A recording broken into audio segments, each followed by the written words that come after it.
warahmatullahi wabarakatuh.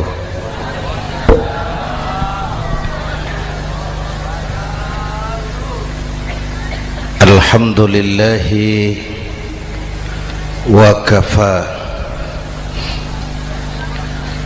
wassalatu wassalamu ala sayyidina Muhammadin al-Mustafa wa ala alihi wa ashabihi ahli sidki wal wafa, amma ba'd. Para ulama, para habaib, para masyayikh yang saya muliakan, yang terhormat Bapak Kapolres dan Bapak Dandim,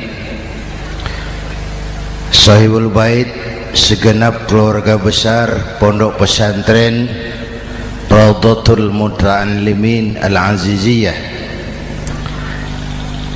bapak-bapak, ibu-ibu, hadirin hadirat ma'asyiral muslimin yang saya cintai.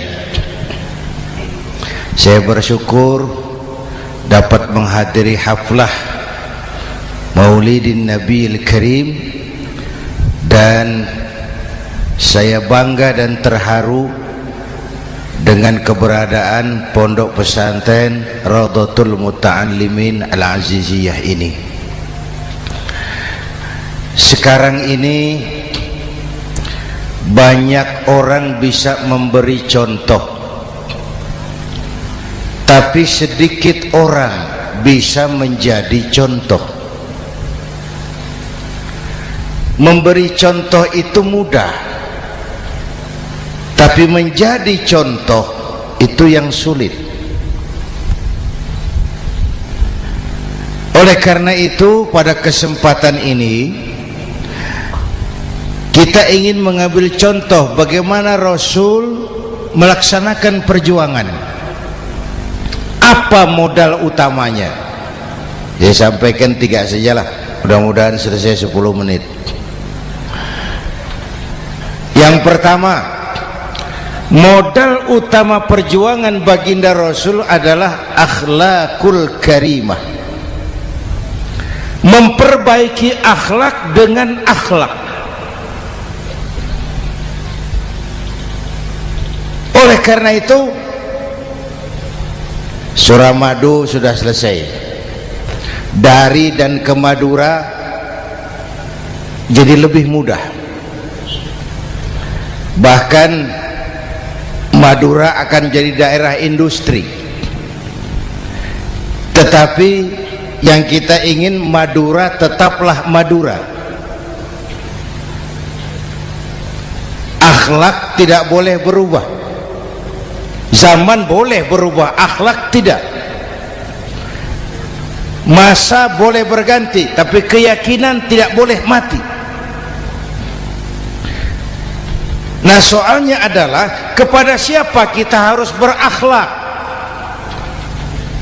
Kita itu kan harus berakhlak kepada 2. Kita harus berakhlak pertama kepada Allah. Ini yang terpenting. 13 tahun Rasul berjuang di Mekah hanya memperbaiki akhlak kepada Allah, menanamkan tauhid, meluruskan akidah, membangun keyakinan. 13 tahun di Mekah itu, dengan perhitungan kalau fondasi kuat, bangunan aman. Kalau fondasi melenceng, bangunan bengkok. Kalau pondasi rapuh, bangunan runtuh. Bangunan bagaimana pondasinya? Orang hidup bagaimana imannya? Kekuasaan dan jabatan baru ada manfaatnya kalau dipegang tangan orang beriman. Kalau tidak, yang muncul Fir'aun. Harta baru terasa manfaatnya kalau dipegang tangan orang beriman. Itulah sebabnya bangsa kita ini bukan cuma perlu orang pintar, kita perlu orang benar. Bahkan di masyarakat lebih baik benar tidak terlalu pintar ketimbang pintar tapi tidak benar.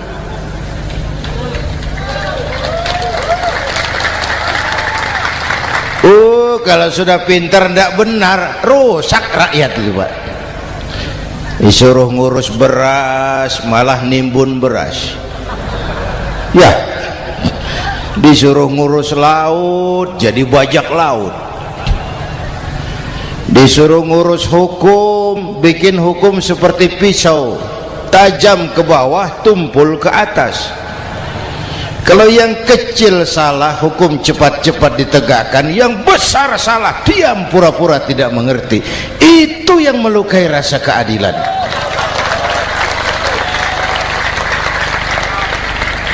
Mulai dari akhlak kepada Allah. Bagaimana cara berakhlak kepada Allah? Caranya dua. Pertama, jangan menyekutukannya dengan sesuatu pun. Yang kedua, jangan menyembah kecuali hanya kepadanya. Itu akhlak kepada Allah. Konsisten, disiplin. Saya bersaksi tiada Tuhan selain Allah, maka saya tidak akan menyembah kecuali hanya kepada Allah. Saya tidak akan takut kecuali hanya kepada Allah. Saya tidak akan minta tolong kecuali hanya kepada Allah. Saya tidak akan melarikan persoalan kecuali hanya kepada Allah. Saya bersaksi Nabi Muhammad utusan Allah, Nabi terakhir. Tidak ada Nabi sesudah Nabi Muhammad. Harga mati, titik. Disiplin. Ada yang mengaku jadi Nabi, wajib tidak percaya. Disiplin. Sekarang ini kan bangsa kita disiplinnya lemah. Korupsi agak sulit diberantas karena pejabat kita takut atasan tapi nggak takut Tuhan.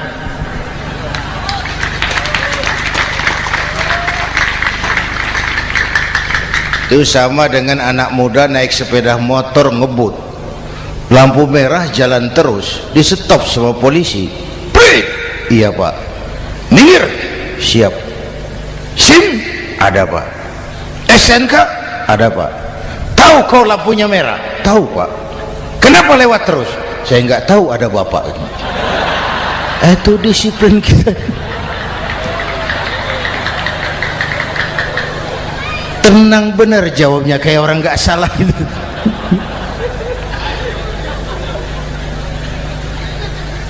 Iman. Apalagi belakangan ini saya sering bilang gini Pak, ini humor tapi agak tasawuf. Orang yang paling tenang hidupnya itu tukang parkir. Coba lihat tukang parkir, walaupun mobil banyak, mereknya bagus-bagus, tidak pernah sombong. Benar ini, tenang. Nanti mobil pergi satu demi satu, habis sama sekali, dia tidak sedih. Tenang. Mobil banyak tidak sombong, mobil habis tidak sedih. Apa rahasianya? Ternyata, nih tasawufnya di sini.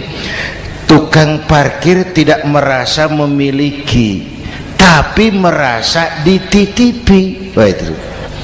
Siapa saja yang merasa memiliki, bersiaplah kehilangan, dan itu menyakitkan. Tapi kalau merasa dititipi, jabatan, harta, anak, istri, semua titipan, hiduplah seperti tukang parkir. Pertama, titipan tidak boleh bikin kita sombong. Dititipi kok sombong, tidak pantas ya. Pak Zainuddin titip mobil ya, silakan. Yang punya mobil pergi, saya peteteng. Tidak pantas dititipi kok sombong. Ada orang dititipi jabatan oleh Allah sombong, dititipi sombong. Ada enggak pejabat sombong? Ada, namanya Fir'aun. Tuh pejabat-pejabat sombong anak buah Fir'aun semua. Dititipi harta oleh Allah jadi orang kaya, sombong sama tetangga, ndak mau kenal orang lain, kecil semua, jalan ndak injak tanah. kuntilanak. Yang kedua penting, titipan harus dijaga baik-baik. Kalau tidak, yang nitip marah. Yang nitip marah. Pak, titip sepeda motor, silakan. Waktu diambil sepeda motor, kaca spion pecah, knalpot hilang, bemper hancur. Marah ndak yang nitip? Marah. Saya kan titip, kenapa ndak dijaga baik-baik? Dititipi harta oleh Allah jadi orang kaya supaya bangun pesantren, bela yatim, santuni yang lemah. Pelitnya 17 setan. Yang nitip marah. Dititipi jabatan oleh Allah isinya korupsi saja, yang nitip marah. Nah, saya mau kasih lihat sekarang. Allah titip Indonesia. Allah titip Indonesia. Hai rakyat, ini Indonesia, aku titip, kata Allah. Sebentar, ada meja mau naik. Silakan Mas. Iklan. Ya, terima kasih. Jangan disangka kalau disediakan air teh pidatonya jadi lama. Dekorasi ini kok. Sampai mana tadi? Hai rakyat, ini Indonesia, aku titip, kata Allah. Ini negara besar dan kaya. Titipan ini ditebus dengan keringat, air mata, darah, dan nyawa. Ini bedanya. Malaysia memang merdeka tapi diberi Inggris. Singapura merdeka diberi Inggris. Indonesia merdeka, keringat, air mata, darah, dan nyawa. Ini negara aku titip, kata Allah. Ini negara besar dan kaya. Buminya subur. Di atas perut buminya segala tanaman hidup. Di bawah perut buminya ada gas, minyak, batu bara. Lautnya kaya, hutannya kaya. Kekayaan negeri ini harus digunakan bagi sebesar-besar kemakmuran rakyat. Itu amanat konstitusi. Disalahgunakan, dikorupsi, yang nitip marah. Yang nitip marah. Kalau dia marah, dia suruh makhluknya yang lain negur. Siapa? Merapi, Bromo, anak Krakatau. Itu Merapi demo, Pak. Kalau kita rakyat demo, anak buahnya Pak Danres turun. Tapi kalau Merapi demo, siapa yang mau ngatasi? Mbah Marijan. Selesai. Sekarang Mbah Marijan sudah kumpul sama Mbah Surip di alam barzah, dia sudah ketemu dia. Kata Mbah Surip, tenang Mbah Marijan, tak gendong, aman sudah. Aman sudah. Saya mau bilang Merapi itu makhluk, Krakatau itu makhluk, Bromo itu makhluk. Tidak mungkin makhluk bergerak dengan sendirinya, pastilah ada yang menggerakkan. Maka baik-baiklah sama yang bikin angin supaya bertiupnya sesuai keperluan. Baik-baik dengan yang bikin air supaya datangnya sesuai kebutuhan. Baik-baik sama yang bikin gunung supaya meletusnya pelan-pelan.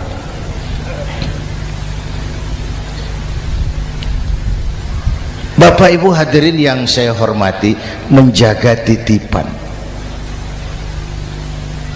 Jangan menyembah kecuali hanya kepadanya. Jangan menyekutukannya dengan sesuatu pun. Ayo, saya ngobrol kita. Bapak Ibu hadirin yang hadir di sini ini, kita ini semua hamba Allah apa bukan? Hamba Allah. Kata siapa? Kata kita. Kalau kata kita, namanya ngaku. Ngaku itu boleh dan murah. Apa diakui? Kita belum tahu. Ya, kan baru kata kita itu. Dan tidak otomatis kalau kita bilang saya ini hambamu ya Allah, lalu Allah jawab iya ya. Tidak, wong itu kan kata kita. Saya hamba Allah, kata saya. Berapa banyak orang perbuatannya, ucapannya berkata saya hamba Allah, perbuatannya menyatakan dia hamba setan, hamba nafsu, hamba dunia, budak jabatan. Tidak sesuai ucapan dengan perbuatan. Jadi hamba Allah tuh nggak mudah, digojlok, diuji. Coba lihat, yang jelas diakui sebagai hamba itu baru satu yang kita peringati ini, baginda Nabi. Allah mengakui kapan? Waktu menceritakan Isra dan Mi'raj. Apa yang dipakai kalimat? Subhanallazi asra bi'abdih. Maha suci Allah yang telah menjalankan hambanya. Hambanya Muhammad itu hambaku, aku jalankan dia. Allah mengakui. Kapan kalimat ini turun? Setelah Nabi digojlok, ditempa, digembleng, diuji, difitnah, dicaci maki, dilontari kotoran unta, sahabat-sahabatnya dibantai. Lolos, Muhammad betul-betul hambaku. Ayo Isra Muhammad. Subhanallazi asra bi'abdi, hambaku. Jadi kalau mau jadi hamba Allah ya diuji, digojlok, digembleng. Nah, mari kita lihat kehambaan baginda Nabi. Orang yang paling bersih hatinya Rasulullah. Orang yang paling baik akhlaknya Rasulullah. Orang yang dosanya sudah mendapat jaminan ampun Rasulullah. Tapi Rasulullah kalau sholat malam bengkak kakinya karena rajin sujud. Hati bersih, akhlak terbaik, dosa sudah diampuni. Tapi kalau sholat malam kakinya bengkak karena rajin sujud. Saya tahu di sini juga banyak yang kakinya bengkak. Cuma urusannya apa, itu urusan masing-masing. Pada tingkat seperti itu Rasulullah, saya perlu Allah, saya perlu Allah, saya perlu Allah. Yang 100 tahun kita bangun selesai oleh gempa 3 menit. Ya, yang 100 tahun kita bangun ternyata selesai oleh gempa 3 menit. Kita perlu Allah, kita perlu Allah. Makanya musibah itu kan kalau menimpa orang baik-baik namanya ujian. Kalau menimpa orang setengah baik itu paru-paru yang bikin malaikat bingung. Sholat rajin, maksiat tekun, baca Quran mau, fitnah orang hobi, ngaji nyolong jalan terus. Untung di sini nggak ada yang begitu. Di Jakarta banyak. Di sini insya Allah sama. Jakarta. Orang separuh-separuh seperti itu kalau dapat musibah itu namanya teguran, bukan ujian. Kenapa ditegur? Lalai. Nah, kalau orang jahat dapat musibah itu namanya persekot. Uang muka tanda jadi. Kontannya nanti di akhirat. Kalau diuji bukan saja harus sabar tapi harus lulus. Kalau ditegur, introspeksi, perbaiki yang kurang, kurangi yang memang berlebihan. Bertali-tali, bersambung-sambung musibah ini, dan musibah kalau datang tidak pernah memilih, tidak pernah memilih. Bapak Ibu hadirin yang saya muliakan, jadi mari yang pertama jaga akhlak kita kepada Allah. Jangan menyekutukannya dengan sesuatu pun, jangan menyembah kecuali hanya kepadanya. Sekarang kan musim entertain, orang pandai membangun pencitraan, orang pinter bikin bungkusan. Sekarang ini kiai sama dukun tipis bedanya. Bener Pak, pemburu hantu pakai sorban, pakai gamis, nanti kiai pakai helm. Atribut sudah kacau sekarang ini, siapa pakai apa, siapa mau jadi apa, ndak jelas. Sementara masyarakat kita memang agak kutil, kurang teliti, cepat heran, gampang kagum. Pernah terjadi suatu saat tabrakan di jalan, keras sekali, korban jatuh berlumur darah, dikerubungi orang banyak. Datang wartawan mau ambil gambar dari dekat, sulit, banyak sekali orang ngerubung. Dia cari akal, tolong saya dikasih jalan ke dekat korban. Orang menoleh semua. Saudara siapa? Saya bapaknya korban, katanya. Dia mengaku bapaknya korban. Ya orang minggir semua, minggir, ada bapaknya korban. Orang minggir semua, dia maju ke depan korban. Sampai di depan korban pucat mukanya itu wartawan. Kenapa? Yang ketabrak anak monyet, Pak. Dia sudah ngaku bapaknya korban.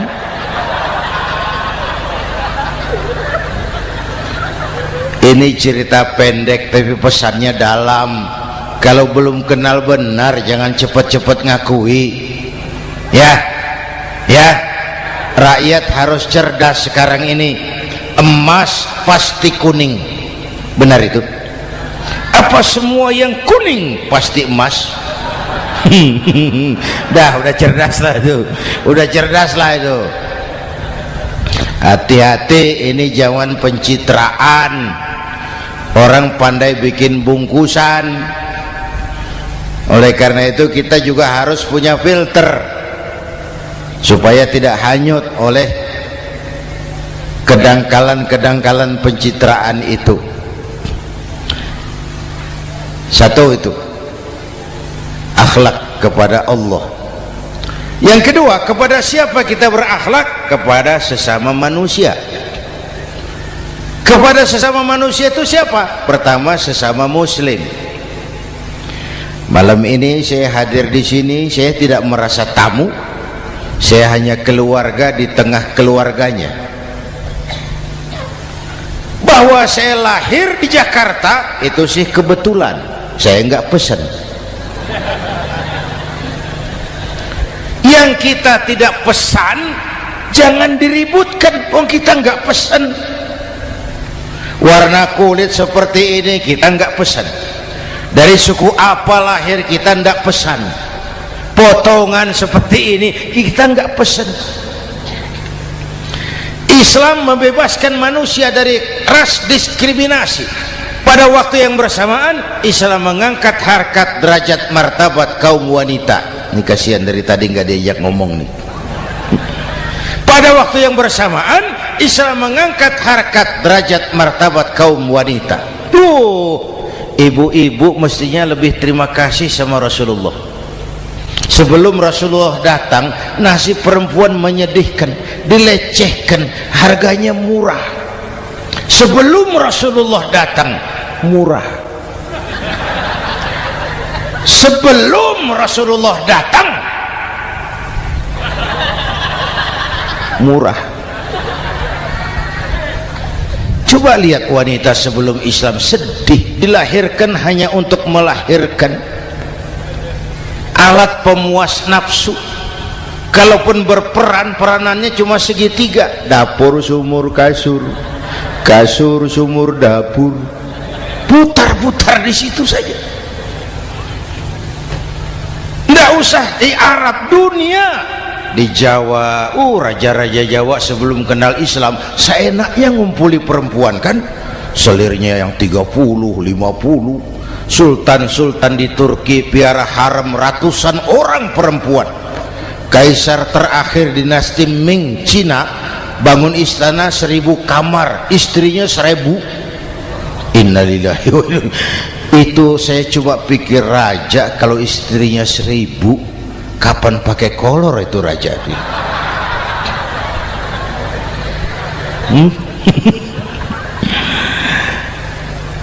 Rasulullah datang terenyuh, an-nisa imadul bilad, perempuan jangan diperlakukan begitu, perempuan tiang negara. Kalau baik perempuan, baik negara. Kalau rusak perempuan, hancur negara. Waktu ditanya, ya Rasul, siapa yang paling harus saya taati di dunia? Ibumu. Setelah itu siapa lagi? Ibumu. Setelah itu siapa lagi? Ibumu. Setelah itu siapa lagi? Bapakmu. Menghargai perempuan, ibumu, ibumu, ibumu, bapakmu. Ibu 3 kali disebut, bapak 1 kali, ibu 3 kali, bapak 1 kali, ibu 3, bapak 1, bapak. Gimana sih ngitungnya jadi kerok begini? Salah ngitungnya, salah.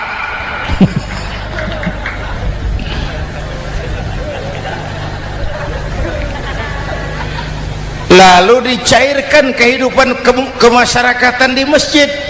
Masya Allah, masjid itu pendidikan demokrasi betul. Pertama, siapapun masuk masjid copot sandal, buka sepatu. Benar itu? Ini masyarakat yang mau kita bangun. Tidak ada warga negara kelas 1, semua sama. Lurah masuk masjid buka sepatu, rah. Camat masuk masjid buka sepatu, mat. Gubernur masuk masjid buka sepatu, nur.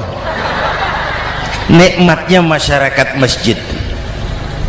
Nikmatnya masyarakat masjid. Coba binatang saja harganya tidak sama toh. Sapi yang mahal, yang gemuk, betul? Karena harga sapi pada dagingnya. Makin gemuk sapi, makin mahal harganya. Tapi ada burung perkutut lebih mahal dari sapi, padahal dagingnya sedikit, betul. Kenapa harganya lebih mahal dari sapi? Harga perkutut suaranya. Di mana harga manusia yang paling gemuk? Silahkan bersaing dengan sapi. Maaf.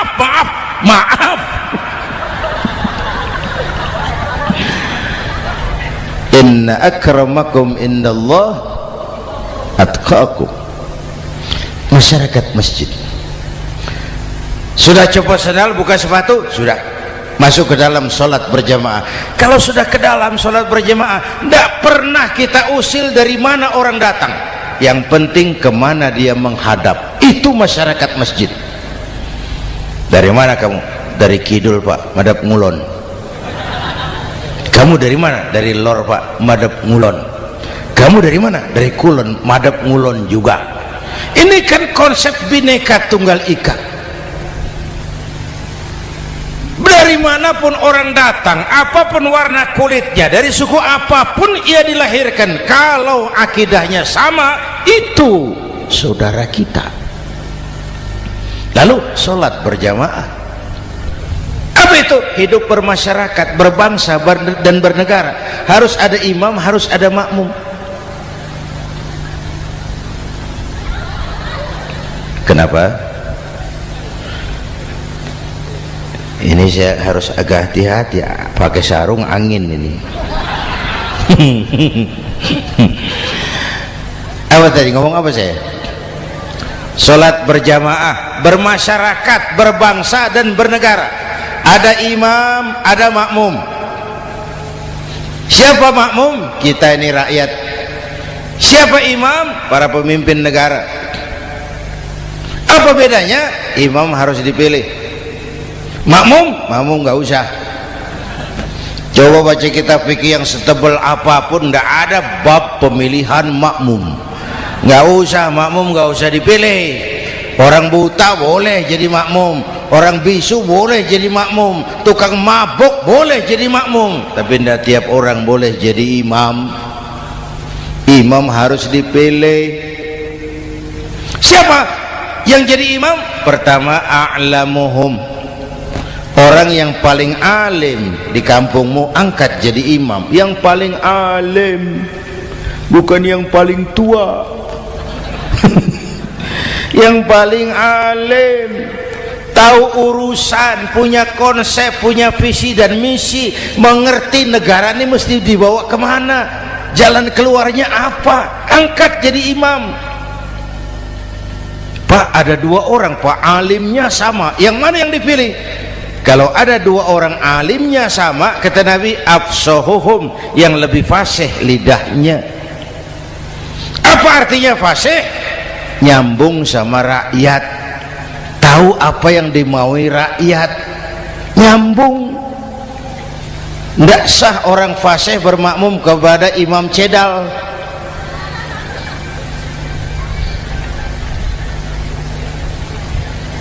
Kenapa Bu? Nyambung. Capek kalau punya imam gak nyambung sama makmum. Makanya kalau sudah jadi imam, pesan Nabi apa? Idza amma ahadukumun nasa falyukhaffif. Kalau kamu jadi imam, ringankan sholat kamu, jangan terlalu panjang.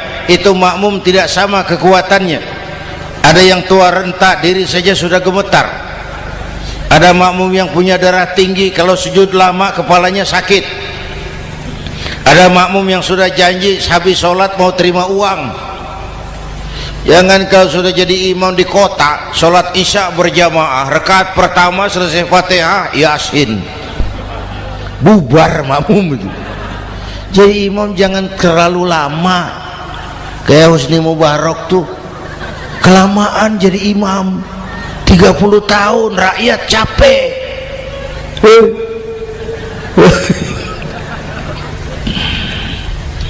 Bapak Ibu hadirin yang saya hormati, nah masyarakat Islam ini loyal, taat, setia. Kapan? Kalau imamnya benar. Imam takbir, makmum takbir, imam ruku', makmum ruku', imam i'tidal, makmum i'tidal, imam sujud, makmum sujud. Tapi masyarakat Islam tidak buta. Imam keliru, makmum wajib menegur.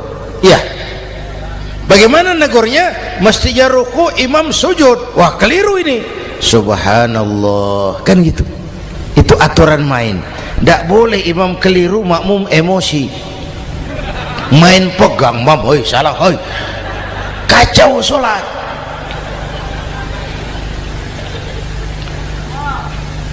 Imam buang angin,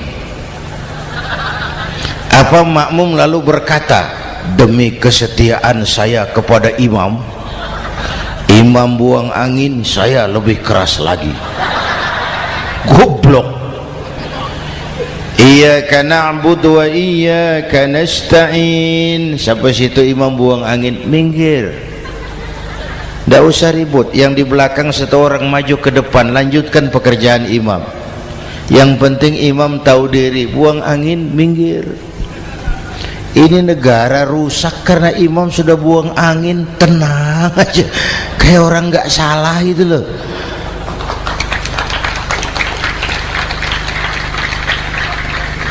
Selesai sholat dikasih tahu, imam tadi buang angin ya sedikit. Apa kalau nggak sedikit lalu nggak rusak sholat itu? Nah, dalam berjaga akhlak kepada sesama, ayo kita jaga kesatuan, persatuan, kerukunan, kekompakan. Ini pesantren Raudhatul Muta'allimin Al-Aziziyah, ini aset kita. keberadaannya, pengembangannya, kelangsungannya, bukan sekedar tanggung jawab pengurusnya, tanggung jawab kita sesuai dengan bidang dan kemampuan masing-masing. Yang punya jabatan bantu dengan wewenangnya, yang punya harta bantu dengan uangnya, yang punya tenaga bantu dengan tenaganya, yang bisa doa bantu dengan doanya, yang tidak bisa apa-apa bantu dengan diam. Diam saja lumayan loh itu membantu. Bapak Ibu hadirin yang saya hormati, saya ingat almarhum Panglima Besar Sudirman pernah bilang, kamu itu kalau mau menang harus kuat, kalau mau kuat harus bersatu, kalau mau bersatu hidupkan semangat silaturahmi. Mau menang harus kuat, mau kuat harus bersatu, mau bersatu hidupkan silaturahmi. Bapak Ibu hadirin, rukun antar umat seagama. Beda pendapat boleh, marah jangan. Kalau di Jakarta kan sekarang lagi musim apa itu wahabi yang bid'ah, sedikit bid'ah itu. Saya sih bilang yang suka tahlil bagus, terusin. Yang nggak suka tahlil nggak apa-apa, tapi jangan mencaci maki yang suka tahlil. Orang yang mabuk masih banyak kok yang tahlil dicaci maki. Kita ini seperti orang kurang kerjaan. Waktu guru saya Hadratul Mukarram Ki Haji Dr. Idham Khalid wafat, saya ajak orang baca Fatihah. Selesai, saya lagi duduk di belakang, seorang pengusaha nemui saya, Kiai, kenapa? Saya coba ingin kepastian. Apa? Orang yang sudah mati dibacakan Fatihah itu apa pahalanya sampai? Saya bilang gini, Mas, kamu kalau nggak percaya mati aja dulu. Saya bacain Fatihah, tunggu di sono. Kalau nggak nyampe balik lagi nggak apa-apa.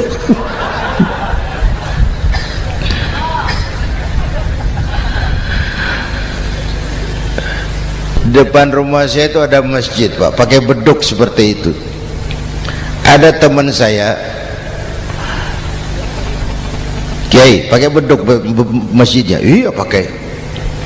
Kan Rasulullah tidak pakai. Tidak memang. Bid'ah tuh. Oh, siapa bilang? Beduk itu bukan agama, itu budaya, tanda masuk waktu. Bukan manggil orang sholat. Manggil orang sholat pakai azan. Tanda masuk waktu, itu hebatnya Wali Songo, pakai beduk. Kalau nggak mau pakai beduk boleh teriak-teriak juga boleh, maghrib boleh. Tapi Wali Songo kan bijaksana, pakai beduk saja sekali pukul satu desa dengar. Itu bijaksananya dakwah Wali Songo. Kalau beduk dianggap bid'ah, miskin kita. Itu budaya. Seperti sepeda motor, itu budaya. Kalau beduk dia nggak bid'ah, sepeda motor bid'ah tuh. Rasulullah nggak pakai, jual, beliin unta.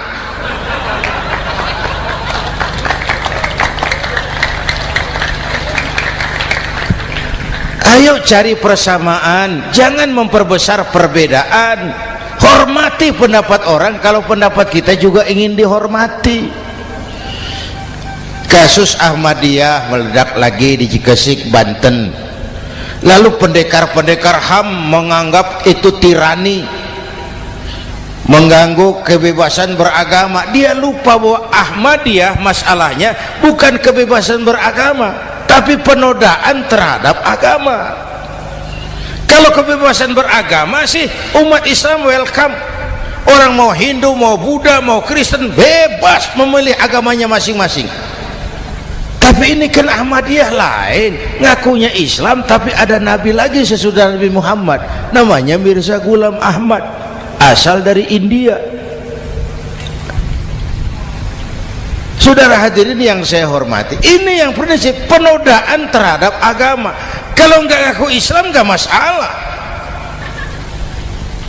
Supaya mau aman caranya cuma dua, Ahmadiyah jadi agama sendiri.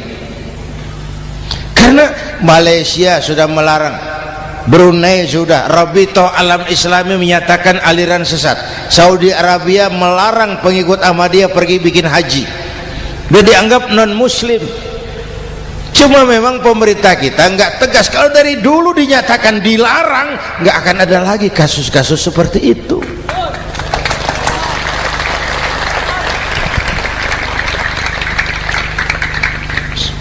Nah, selain itu kita umat juga harus disiplin.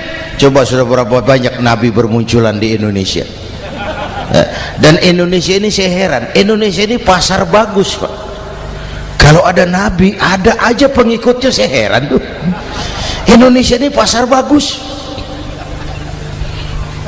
Ada Ahmad Musaddiq Al-Qiyadah, jadi nabi. Konsultan bulu tangkis jadi nabi. Dapat wahyunya di Bogor, ditangkap polisi 4 tahun. Muncul lagi di Bandung, namanya Sayuti, tukang cukur, ngaku dapat wahyu jadi nabi, ditangkap polisi lagi 2 tahun. Di Malang Ustadz Roy, ya sebenarnya petinju, dia masuk Islam, mu'alaf, belajar Islam tidak pakai guru, diutak-atik ayat Quran. Sholat kita harus mengerti artinya, maka sholat boleh pakai bahasa masing-masing. Ramai masjid. 2 tahun penjara. Di Jakarta muncul lagi Lia Edan, ngaku Jibril, ditangkap juga oleh polisi. Kita salut sama polisi kita lah, bukan cuma teroris, Jibril ditangkap Pak Kapolres. Saya bilang sama teman-teman polisi, untung dia ngaku Jibril, Pak. Coba kalau dia ngaku Israel, lebih gawat itu.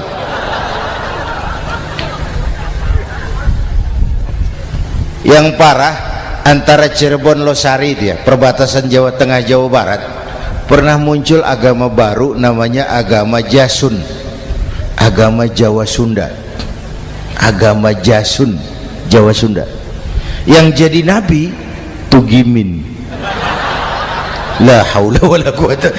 Saya bilang ini jangan jadi nabi, jadi kiai juga nggak angker ini. Al Mukarram Bapak Kiai Tugimin, nggak enak. Yang lebih ndak enak selawatannya loh itu. Kalau kita kan tadi nikmat tuh, ya Habibi ya Muhammad, nikmat rasanya itu. Coba ganti sama yang tadi, wah enggak, ya Habibi ya Tugimin, nggak enak itu, Pak. Jadi umat Islam itu sangat menghormati orang lain agama. Soal agama orang lain, lakum dinukum, awas hati-hati kalimatnya. Kita menghormati orang lain agama. Soal agama orang lain, lakum dinukum, kita memang yakin cuma Islam agama yang benar, tapi bukan berarti kita boleh menghina agama orang lain. Kenapa? Kalau agama kita yang dihina, kita kan sakit hati. Orang lain sama dong. Itu sebabnya Allah berpesan, jangan kau caci maki Tuhan mereka, karena mereka akan balas mencaci maki Tuhanmu. Dan itu artinya mencaci maki aku, kata Allah. Jelas ini? Jelas? Justru karena umat Islam mayoritas di Indonesia, maka kerukunan antar umat beragama terjaga dengan baik. Kalau umat Islam mau main kasar, mau main kayu, mau main keras, umat Islam ini 85%, yang lain pasti selesai, saya jamin selesai. Tapi kan tidak, kita sadar betul ini negara Pancasila, kita sadar betul bahwa kita harus menghargai orang lain agama, menjaga kerukunan, rukun antar umat beragama. Yang ketiga, rukun antar umat beragama dengan pemerintah. Dulu kiai saya bilang, sultanun zulum khairum min fitnatin tadum. Pemerintah yang jelek pun sebenarnya masih lebih lumayan ketimbang tidak ada pemerintahan, kalau itu ukurannya. Coba umpama nanti Pak SBY sudah terlalu pusing, lalu pengumuman jam 000, seluruh rakyat Republik Indonesia saya umumkan mulai malam ini tepat jam 000 pemerintah bubar. Ayo bayangkan seperti apa kita tanpa pemerintah. Hukum rimba, yang kuat menekan yang lemah, yang kaya merampok yang miskin. Rumah saudara dirampok, lapor ke polisi, kata Kapolres, maaf polisi baru bubar. Hak asasi diinjak-injak, lapor ke pengadilan, pengadilan bubar. Masih ada pemerintah saja yang kuat suka menekan yang lemah, apalagi kalau tidak ada pemerintah. Karena itu ulama dan umara dua pilar utama. Kalau kuat keduanya, kuatlah masyarakat. Kalau rapuh keduanya, maka rapuhlah juga masyarakat. Bapak Ibu hadirin yang saya hormati, ini yang kedua, kita harus berakhlak kepada sesama. Yang ketiga, kepada siapa kita harus berakhlak? Kenapa? Iya, saya cuma lihat jam. Yang ketiga, kepada siapa kita harus berakhlak? Kita ini harus berakhlak kepada makhluk Allah yang lain di luar manusia. Kepada air kita harus berakhlak loh Pak. Saya dulu remaja ngaji fikih, kiai ngajar makruh buang air kecil di tanah yang berlubang. Saya protes, kenapa makruh kiai? Pertama, untuk kesehatan. Siapa tahu di lubang yang kau kencingi ada gas beracun. Kalau tidak kiai, kalau tidak maka artinya kau harus melindungi binatang yang ada di dalam lubang. Siapa tahu di lubang yang kamu kencingi ada semut sedang rapat membahas masalah Mesir. Apa dosanya lalu mati dikencingi? Ini namanya rahmatan li semut. Bapak Ibu hadirin yang saya hormati, ada hadis sederhana, fa iza zabahtum fa ahsinuz zibhata. Kalau kamu menyembelih hewan, sembelihlah dengan cara yang terbaik. Jangan nyembelih ayam pakai pisau tumpul, itu namanya tidak berperi kebinatangan. Kepada ayam kita berakhlak, kepada pohon kita berakhlak, kepada air kita berakhlak. Kenapa sekarang alam tidak seramah dulu? Karena kita juga tidak ramah kepada alam. Kenapa sering terjadi banjir? Karena tempat air kita kurangi. Dia bingung mau ke mana. Air nggak punya tempat. Akhirnya masuk ke rumah kita juga. Masuk dalam zoharul fasadu fil barri wal bahri bima kasabat aydin nas. Karena kita tidak berakhlak kepada lingkungan.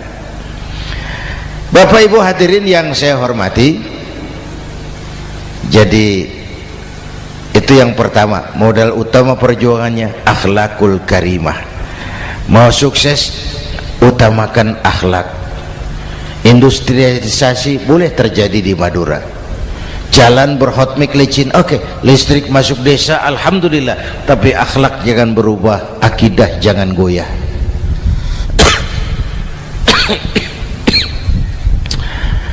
Teknologi tidak bahaya, yang bahaya orang yang menggunakannya. Wayang itu yang namanya cepot, itu bisa selawat badar kalau yang megang Anom Suroto. Cepot bisa selawat badar kalau yang megang Anom Suroto. Wayang bagaimana dalangnya, teknologi bagaimana orang yang menggunakannya. Satu. Yang kedua, yang kita contoh dari baginda Rasul, beliau itu sejak kecil tidak dimanjakan Pak.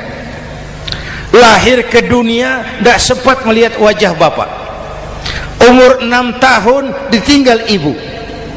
Umur 9 tahun ngembala kambing. berniaga ke Syam. Syam itu Syria sekarang.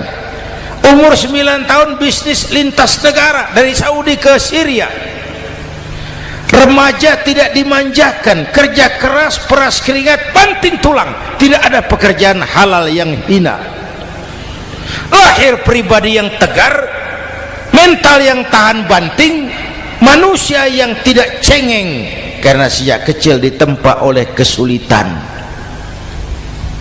Jadi gini, orang itu kalau biasa susah, ketemu susah, ndak kaget Pak, mentalnya kuat. Saya santri biasa makan kangkung, datang ke rumah teman dikasih kangkung, loh makanan saya ini, dikasih daging ayam, nambah. Orang tuh kalau biasa susah enak. Saya santri biasa tidur di masjid, disuruh nginep di hotel, pules Pak. Tapi yang biasa tidur di hotel suruh nginep di masjid, encok. Hidup ini perjuangan, mau sukses harus berani susah. Jangan seperti dulu nih cerita santri.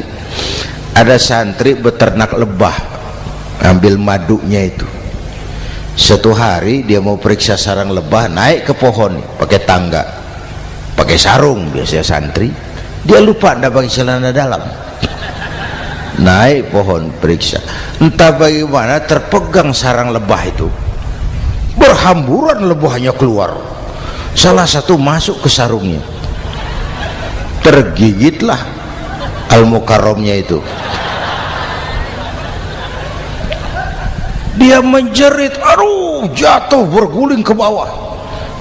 Sudah lama jatuh, dia buka sarungnya, dia lihat bengkak. Karena bengkak kan jadi besar, senang juga dia.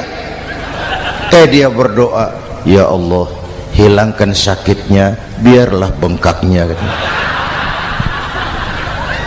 Ini kan, ini doa orang nggak konsekuen. Bengkak dan sakit itu paket. Mau bengkak ya harus berani sakit.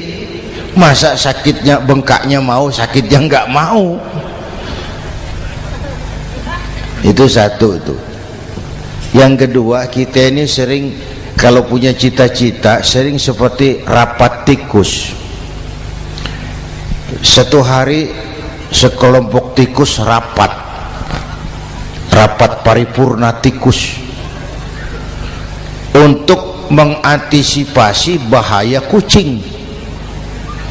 Bagaimana supaya kucing itu jangan lagi mengganggu kita.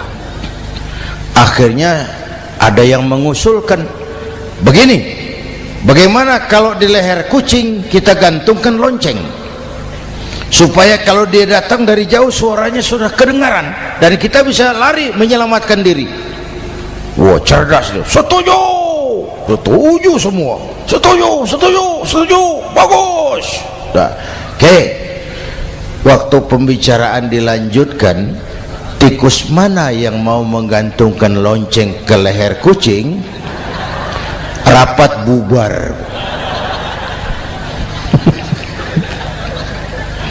Setuju, akur. Iya, iya. Waktu kerja selesai. Bapak Ibu hadirin yang saya hormati, terutama anak-anak saya, para santri, remaja, pemuda. Hidup ini persaingan. Bapakmu tamat SD nak, kau sarjana. Bapakmu cuma jadi RT nak, kau camat. Bapakmu tukang tambal ban, kau harus punya pabrik ban. Anak saya pertama dulu, saya titip mondok di Tebuireng. Tahun pertama pulang saya kontrol, sini kau, apa hasilmu setahun di pesantren? Saya sodorkan, dia sodorkan saya sebuah piagam penghargaan juara lomba pidato di pondoknya. Saya heran, ini anak di rumah jarang ngomong, kok bisa jadi juara pidato? Saya tanya, kamu bisa pidato, apa yang dipidatoin? Dia bilang, kan kaset ayah dihafalin gitu. Ya saya ketawa juga, waktu itu dia masih anak-anak. Baiklah, tapi apa cita-citamu? Saya kepengen seperti ayah. Wah, kau ini salah. Kalau aku ayahmu di matamu menurutmu hebat, mestinya kau 10, 100, 1000 kali lebih hebat dari orang-orang yang kau anggap hebat, karena tantanganmu akan lebih berat dari tantangan yang aku hadapi sekarang. Kalau kau sama dengan aku, kau ditinggalkan zaman karena kau tidak mampu menjawab tantangan zamanmu. Bapak Ibu hadirin yang saya hormati, persaingan tajam, tantangan makin berat. Oleh karena itu diperlukan semangat yang dicontohkan Nabi. Kerja keras, peras keringat, banting tulang. Tidak ada pekerjaan halal yang hina. Sejak kecil ditempa oleh kesulitan. Asal jangan seperti saya tadi ngobrol sama teman-teman, sekarang ini di negara kita banyak politisi miskin negarawan. Pejabat-pejabat kadang-kadang kalau ngelihat rakyat tuh komentarnya nggak berpihak kepada rakyat. Saya ingat waktu Mentawai dihantam gempa, Nias hancur, infrastruktur hancur, rumah rakyat luluh lantak. Ketua DPR Pak Marzuki Ali bilang, bagaimana itu rakyat? Ya itu resikonya punya rumah di pinggir laut. Waduh, ini bukan komentar pemimpin, rakyat lagi susah kok dibilang kayak gitu. Saya prihatin dengan ucapan kayak gitu. Waktu cabai 100.000, di sini berapa sekarang? Sama ya. Waktu cabai mahal, ada pejabat bilang rakyat suruh nanam cabai aja di halaman rumahnya. Ini kan nggak solutif dan nggak cerdas. Cabai naik, rakyat suruh nanam cabai. Nanti beras naik, rakyat suruh nanam padi. Yang saya khawatir kalau telur mahal, apa rakyat suruh betelur gitu? Ini kan nggak cerdas dan nggak solutif. Bapak Ibu hadirin yang saya hormati, apalagi tadi sudah saya bilang di awal, kita ini bangsa yang ditempa oleh kesulitan. Mau merdeka saja dengan keringat, air mata, darah dan nyawa. Kita tidak boleh cengeng menghadapi kesulitan ini. Tegar, tahan uji, tahan banting, dan seterusnya.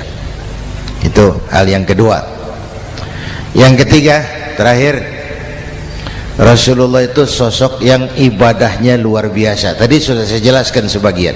Ibadahnya luar biasa. Ayo kita bantu keamanan negeri kita ini. Dengan apa? Istighfar.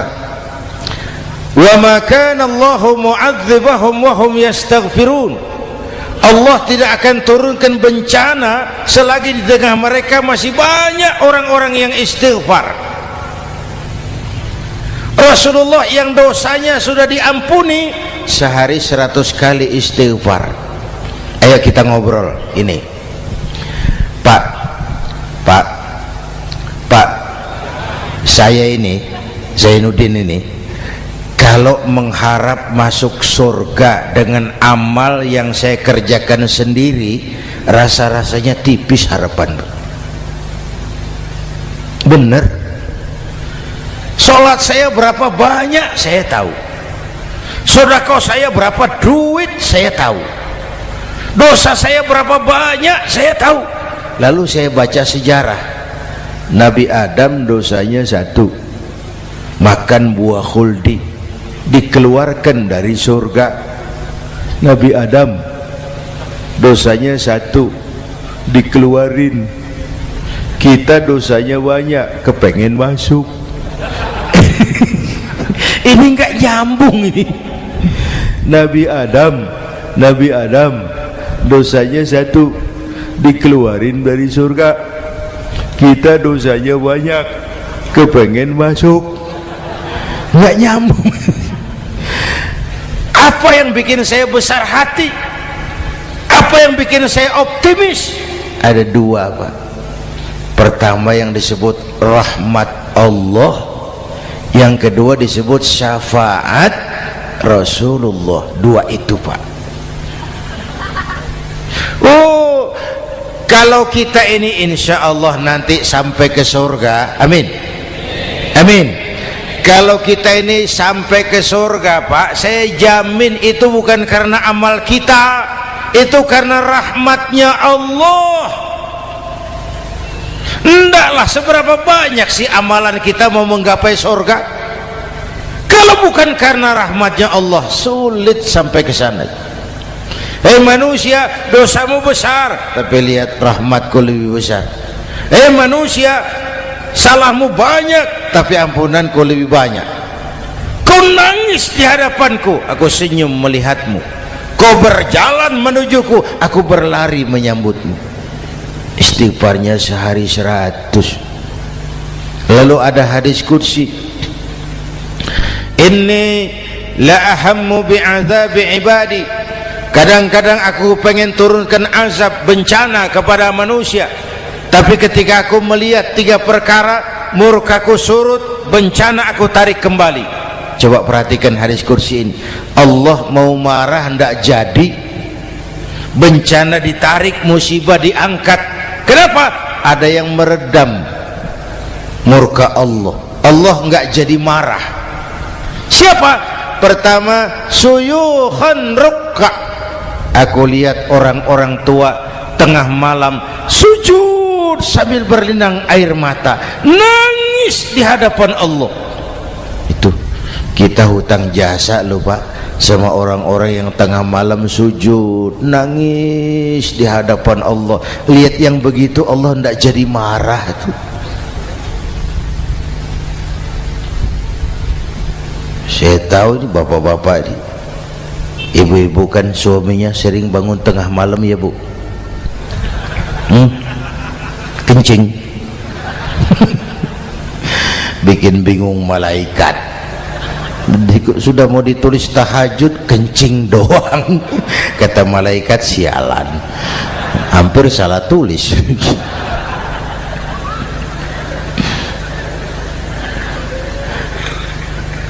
Aku lihat orang tua tengah malam sujud sambil berlinang air mata.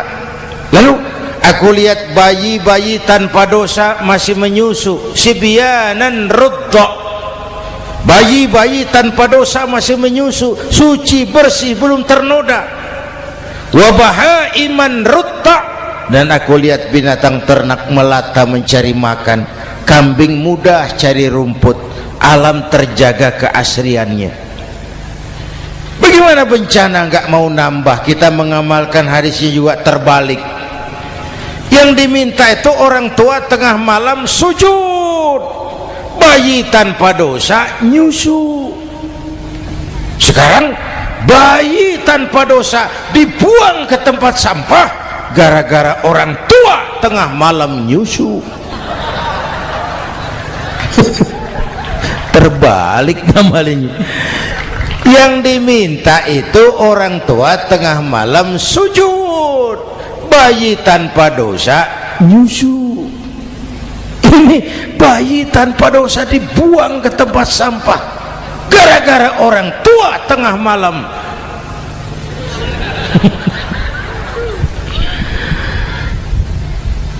Bapak Ibu hadirin yang saya hormati, rahmat Allah kita perlu.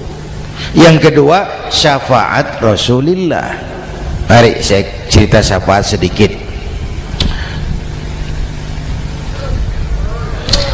Ini sudah jam 00:05 ya.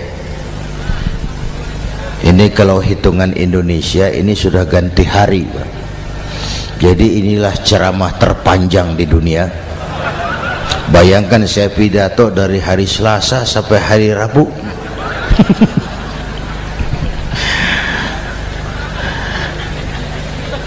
Syafaat agak saya singkat ceritanya. Nanti itu Pak, setelah alam ini hancur sehancur-hancurnya, bumi gempa, gunung meletus, air laut tumpah ke darat, halilintar menyambar, planet-planet bertabrakan, semua yang hidup mati bareng tanpa persiapan, termasuk malaikat mati. Yang tinggal cuma Allah sendirian. Yang lain hancur semua, tinggal Allah sendirian. Allah patroli, berseru-seru, limanil mulkul yaum, ahai, siapa penguasa hari ini? Mana Fir'aun yang ngaku Tuhan? Nongol kalau memang Tuhan. Mana Abrahat, mana Namrus, mana itu Benito Mussolini, mana itu Adolf Hitler, mana itu Hosni Mubarak? Penguasa-penguasa yang ngaku berkuasa, nol kalau memang penguasa. Gak ada yang jawab, Pak, semua sudah rebah. Allah lalu berkata, la ilaha illa ana. Ternyata tidak ada Tuhan lain selain aku. Allah sombong waktu itu. Kalau Allah sombong itu pantas. Hadis qudsi mengajarkan al-kibriya'u libasi, sombong itu pakaianku, kata Allah. Cuma aku yang pantas pakai. Kamu manusia nggak pantas pakai pakaianku, kebesaran. Pakaian Allah mau dipakai, sombong itu pakaian Allah, cuma Allah yang pantas pakai. Nanti itu yang pertama dihidupkan bukan kita, malaikat dihidupkan lebih dulu. Tiupan pertama, malaikat hidup semua, diatur panitia akhirat. Yang nyambut tamu siapa, yang pimpin marawis siapa, Malik siap, sediakan neraka, aku mau bakar itu bajingan tengik yang waktu di dunia nggak mau sujud, jauh dari ulama, tinggal di masyarakat jadi biang kerok sama yatim kejam. Sediakan neraka. Baik Ridwan, iya, sediakan surga. Aku mau balas hamba-hambaku yang waktu di dunia rajin sujud, dekat dan cinta kepada ulama, santun kepada yatim, suka menolong orang yang memerlukan pertolongan. Baik Jibril, Mikail, iya, ke surga. Untuk apa ya Rob? Ambil kendaraan bernama Buraq, turun ke alam, cari di mana kubur kekasihku Muhammad, bangunkan dari kuburnya, bawa ke surga. Turun Jibril dan Mikail, cari kubur Nabi. Wong alam sudah hancur-hancuran, jangan cari kuburan, cari bangkalan aja nggak ketemu. Bingung dua-dua. Jibril sebelah mana kubur Nabi? Nggak tahu Mikail. Lalu dua-duanya sujud mohon pertolongan Allah. Dengan izin Allah terbuka kubur Nabi. Allahumma sholli alaihi wa ala alihi. Bangun dari tidur seperti orang bangun dari kubur seperti orang bangun tidur. Nabi mengusap mata, menoleh ke kanan Jibril, menoleh ke kiri Mikail, lalu tanya, ayu yaumin hadza ya Jibril, ini hari apa Jibril, ini hari apa? Hadza ma wa'ada ar-Rahman, ini hari yang dijanjikan Allah Muhammad, ini kiamat. Kiamat Jibril, kiamat. Jibril, kalau memang ini hari kiamat, aina ummati, umat saya mana Jibril, umat saya mana? Allah karim, belum pernah saya lihat di dunia ada satu pemimpin yang begini besar cintanya kepada umatnya seperti baginda Rasul. Dari dunia sampai akhirat beliau cinta kita, dari dunia sampai akhirat beliau bela kita. Bangun dari kubur, tahu hari sudah kiamat, yang pertama ditanya, aina ummati, umat saya mana Jibril? Kita yang ditanya. Kalau saya yang pertama dibangkitkan dari kubur, lain pertanyaannya. Ini hari apa Jibril? Kiamat Zainuddin. Oh, bini saya mana Jibril? Nabi enggak tanya Khadijah wala Fatimah wala Aisyah, aina ummati, umat saya mana Jibril? Umatmu? Iya, kau manusia pertama yang dibangunkan dari kubur. Yang lain masih dikubur. Oh, lalu kita ke surga Muhammad. Perintah Allah, perintah Allah. Sampai di surga seperti orang tidak betah Nabi itu, resah, gelisah, mondar mandir, mukanya murung. Yang punya surga kan negur, Muhammad, labbaik ya Rabb. Tidak enak di surga ya? Enak. Kok kamu seperti orang nggak kerasan gitu, resah, gelisah? Kenapa? Saya teringat umat saya ya Allah. Umat saya bagaimana nasibnya? Iya, saya sudah enak di DPR. Salah. Saya sudah enak di surga, gaji cukup, kursi empuk, dapat mobil dinas. Nggak. Umat saya yang waktu kampanye kepanasan itu gimana nasibnya?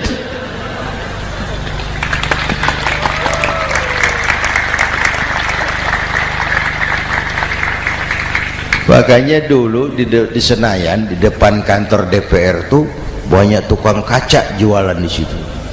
Saya bilang ini tukang kaca pintar dagangnya di situ. Pas, maksudnya supaya yang mau berkantor di situ ngaca dulu.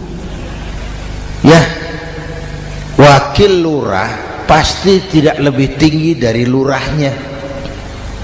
Wakil camat tidak lebih tinggi dari camatnya. Ini kenapa wakil rakyat kok selalu lebih tinggi dari rakyatnya?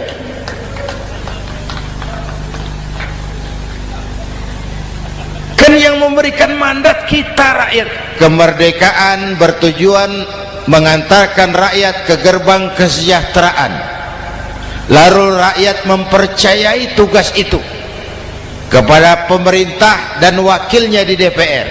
Saya percayakan kamu mengantarkan rakyat ke gerbang kesejahteraan. Itu amanat Undang-Undang Dasar. Biasanya yang diantarkan sampainya lebih dulu, biasanya yang diantar sampai lebih dulu, yang mengantar nyusul, namanya ngantar belakangan. Ini lebih cepat wakil rakyatnya makmur daripada rakyatnya. Yang mau ngantar makmurnya lebih dulu dari yang mau diantar. Yang diantar kelelerahan di jalanan, yang mengantar udah sampai. Jadi bagaimana Muhammad? Saya minta izin mau keluar, tengok saya punya umat. Oke, saya potong ceritanya. Saat manusia dibangkitkan dari kuburnya masing-masing, Masya Allah, Masya Allah, saya nggak sanggup bayangkan jumlah manusia yang hidup di muka bumi sekarang kan 6 miliar. Cina berdua, India 2,5 miliar.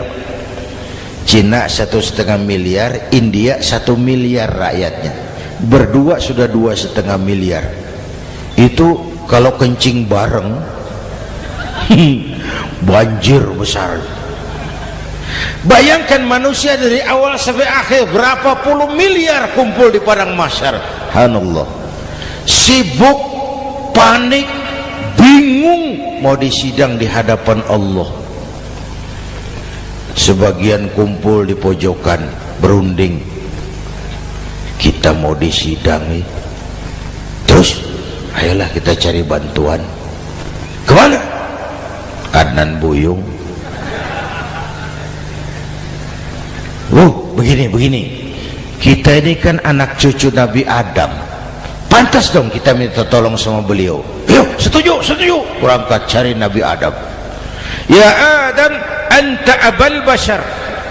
Adam, tuan datuknya manusia. Kami cucu kamu, anak turunan kamu mau disidang. Tolong kami Adam, tolong. Kata Nabi Adam, ora iso Mas. Rombongan Jawa aku naik mumet lagi sama Nabi Nuh saja. Nuh bilang tidak bisa, saya juga punya masalah, pernah minta obat ditenggelamkan.